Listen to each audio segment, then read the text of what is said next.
Hello everyone. ఇప్పటికే ఏపీలో liquor స్కామ్లో దోచేసిన డబ్బుని ఎక్కడ దాయాలో తెలియక సతమతమయ్యారు చాలామంది లాస్ట్ టైం స్కామ్ చేసిన వాళ్ళు. అయితే ఇప్పుడు కొన్ని డంపులు బయటపడినట్టు తెలుస్తుంది.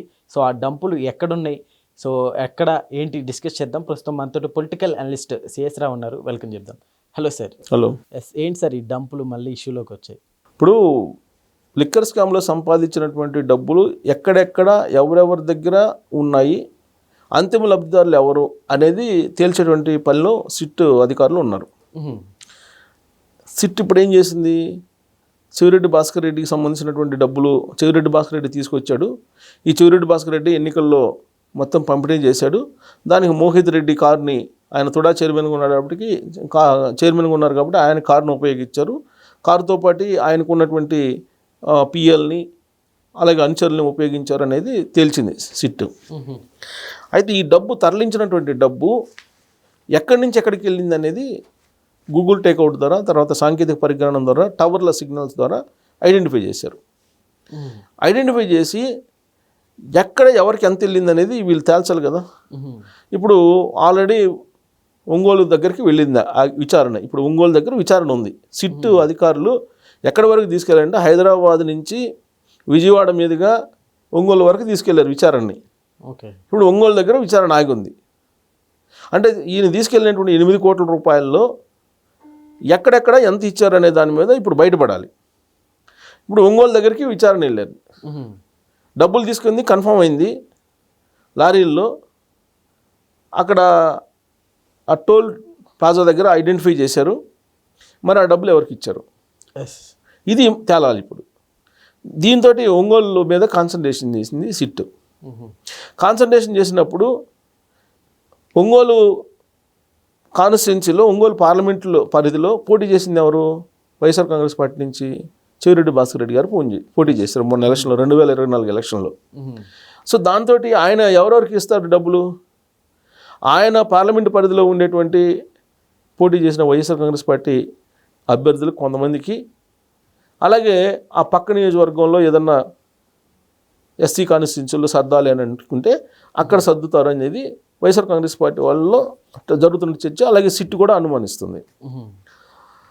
సో ఎక్కడైతే డబ్బు అవసరమో, డబ్బు పంచాలో అక్కడ ఆయనకు అప్పు చెప్పారు ప్రకాశం జిల్లా మొత్తం.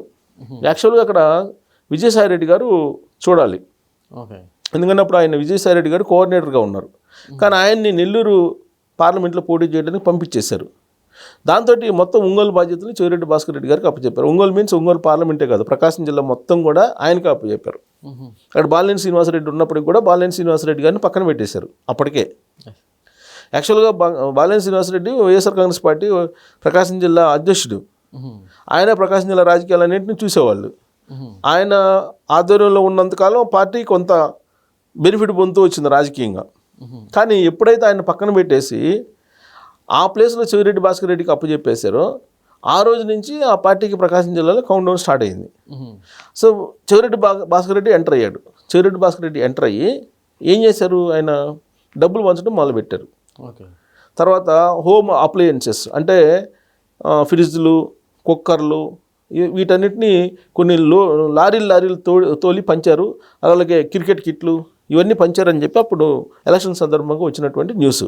ఇదంతా ఒక ఎత్తు అయితే, ఎలక్షన్కి డబ్బులు పంచడానికి కొంతమందికి డబ్బులు ముందే ఇచ్చారు, వీళ్ళు చేరవేశారు అక్కడికి. మరి ఎవరికి చేరవేశారు? ఒంగోలు దాకా లారీల్లో తీసుకెళ్ళినటువంటి డబ్బుని ఎవరెవరికి చేరవేశారు ఈ డబ్బులు అనేది ఇప్పుడు సిట్టు ఆ పాయింట్ దగ్గర ఒంగోలు దగ్గర ఆగి ఉంది. ఒంగోలు దగ్గర ఆ పాయింట్ని ఆ పాయింట్ని బ్లోఅప్ చేయడానికి, ఫైండ్ అవుట్ చేయడానికి ఇప్పుడు విచారణ చేస్తుంది. ప్రాథమికంగా వాళ్ళ అనుమానం ఏంది, ఒంగోలు నుంచి కావలి నుంచి తిరుపతి తీసుకెళ్లారని. అది అంతవరకు వాళ్ళకి ఒక క్లారిటీ ఉంది సిట్టు వాళ్ళకి. అయితే ఆ ప్రాంతంలో ఎవరికి ఇచ్చారు, ఇప్పుడు ఒంగోలు తీసుకెళ్ళిన డబ్బుని ఎవరెవరికి ఇచ్చారు? అయితే అక్కడ ఒక 4 దాచిపెట్టమని చెప్పి ఇచ్చారట డంపు. ఓకే. బాక్సులు, డబ్బు బాక్సులు, లారీల్లో తీసుకొచ్చిన డబ్బు బాక్సులు ఒక 4 అక్కడ ఇచ్చారు. వాళ్ళలో ఒక ఎమ్మెల్యే, ఒక మాజీ ఎమ్మెల్యే ఉన్నారు. వాళ్ళిద్దరితో పాటు మండల లీడర్లకు కొంతమందికి ఇచ్చారు.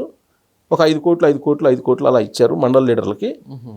ఈ మండల లీడర్లు ఒక 3 కోట్లు లేపేశారు అని చెప్పి ఇప్పుడు వినిపిస్తుంది. ఆ మండల లీడర్ ఆల్రెడీ ఎలక్షన్ అయిపోయిన తర్వాత ఈ ఓటమి ఫలితాలు వచ్చిన తర్వాత ఆల్రెడీ ఈ టాక్ అక్కడే వచ్చింది, ఆ పేపర్లో కూడా వచ్చింది. అక్కడ 5 కోట్లలో 3 కోట్లు లేపేశారు ఒకళ్ళిద్దరు, ఇంకొకళ్ళేమో ఒక 2 కోట్లు లేపేశారు, జనాలకు కొంత పంచారు. ఇది పేపర్లో వచ్చింది. దీన్ని బేస్ చేసుకొని సిట్ ఏం చేస్తుంది ఇప్పుడు, అసలు ఆ మాజీ ఎమ్మెల్యే ఎవరు, ఈ మండల లీడర్లు ఎవరు, వీళ్ళతో పాటు వాలంటీర్లు ఉన్నారు. కొంతమంది వాలంటీర్ల చేత పంచిచ్చారట వీళ్ళు. ఓకే, అసలు ఈ వాలంటీర్లు ఎవరెవరు ఉన్నారు, వాలంటీర్లు ఈ డబ్బు పంపిణీలో ఎవరెవరు ఇన్వాల్వ్ అయ్యి ఉన్నారు, వాళ్ళని పిలిచి సిట్ విచారించడానికి సిద్ధమవుతుంది. వాళ్ళకి నోటీసులు రేపు మాపు ఇవ్వబోతుంది. ప్రత్యేకించి ఒంగోలు పరిసర ప్రాంతాల్లో ఒక 3-4 డంపులు పెట్టారు. 5 కోట్లు అలా పెట్టారు. 3 కోట్లు ఒకసారి, 5 కోట్లు ఒకసారి అలా డంపులు పెట్టారు. ఈ డంపుల్లో కొంత డబ్బు మాయమైపోయింది. ఆ డబ్బు ఎక్కడికి వెళ్ళింది, అసలు వీళ్ళు ఎంత ఇచ్చారు, ఎవరికి ఎంత ఇచ్చారు, ఫస్ట్ అది ఫైనల్ అయిపోతే ఆ తర్వాత వాళ్ళు ఏం చేశారు అనేది, దీంట్లో వాలంటీర్ల ఇన్వాల్వ్మెంట్ కూడా ఉంది అని చెప్పి ఇప్పుడు లేటెస్ట్గా సిట్ అనుమానిస్తుంది. ఓకే, సో వాలంటీర్లకు కానీ లేదంటే మండల లీడర్లు కొంతమందికి కానీ నోటీసులు ఇవ్వడానికి సిట్ సిద్ధమైంది. అది బ్లోఅవుట్ అయిన తర్వాత నెక్స్ట్ కావలికి వెళ్తారు, ఆ తర్వాత తిరుపతి వెళ్తారు. ఇది వరుసగా ఇప్పుడు సిట్ ఎంక్వైరీ చేసుకుంటూ వస్తుంది. ఇంకొక వైపు ఈడీ కూడా ఎంటర్ అయింది. సార్ ఇప్పుడు ఇంత ఇష్యూ అయింది కదా సార్, ఇప్పుడు లిక్కర్ స్కాము, ఈ క్యాష్ దాచిపెట్టడం, అప్పట్లో వీళ్ళు అసలు కొంచెం కూడా ఆలోచించి ఉండరు అంటారా? ఒకవేళ దొరికిపోతే నెక్స్ట్ ఏంటి పరిస్థితి? అంటే ఒక తప్పు చేసేటప్పుడు ఎవరు కూడా ఈ తప్పుని ఎవరు చూడరు అనుకుంటారు, కానీ వాళ్ళకి తెలుసు, వాళ్ళ ఆత్మ తెలుసు తప్పు చేస్తున్నాము అని. కానీ వాళ్ళు ఏమనుకుంటారు, తప్పు చేసే ప్రతివాడు, దొంగతనం చేయడానికి వచ్చిన దొంగోడు కూడా నన్ను ఎవరు చూడరు, నన్ను ఎవరు పట్టుకోరు అని చెప్పే కదా వాడు వచ్చేది, అంతే కదా. వాడు వచ్చి దొంగతనం తీసుకుని వెళ్ళిపోతాడు, దొరికితే దొంగ లేకపోతే దొర, అంతే కదా.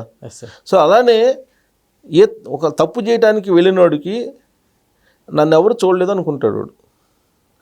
దొంగ ఎప్పుడైనా ఇవ్వాలి కాకపోతే రేపైనా బయటపడతాడు. కాకపోతే అప్పుడు అనుకుంది ఏంటంటే వాళ్ళు మళ్ళీ మనం అధికారంలోకి వస్తున్నాము, మనకి తిరుగులేదు, మనకి ఈసారి మళ్ళీ 130 స్థానాల్లో 140 స్థానాలు వస్తాయి, మళ్ళీ మనమేను అని చెప్పి ఒక భ్రమల్లో ఉన్నారు. ఆ భ్రమలు కల్పించింది ఎవరు? టైమ్స్ ఆఫ్ ఇండియా, తర్వాత ఈ సర్వే సంస్థ ఉంది కదా, ఐప్యాక్, వీళ్ళందరూ ఒక భ్రమ కల్పించారు.